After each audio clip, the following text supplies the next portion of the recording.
of the Republic of South Africa.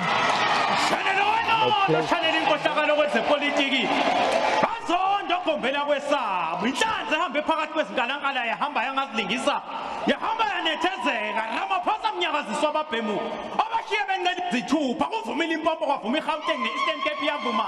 Duma mina ngiyathumeka ivunywe na uKing Charles kwelamangisa eNgilandi ukubhakuzela kweyifuba kontaba kayikhonjwa iklase lokho somongameli wajabula nomahlale lapho wathi uyangapha bathi 350 wathi uyangapha bathi 315 wathi uyangapha bathi 350 wathi uyangapha bathi 350 kulilisa nogogo nomkhulu bathi akabuye ngevoto kamatamela inhlathe ementabeni ziyikhonkotha zikude ziyayisaba misondela since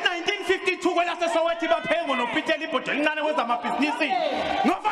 umuntu wazana ixesha lifikile kaRamaphosa ginqeze thendwa inkunzi ibinda iqhawa liqedwe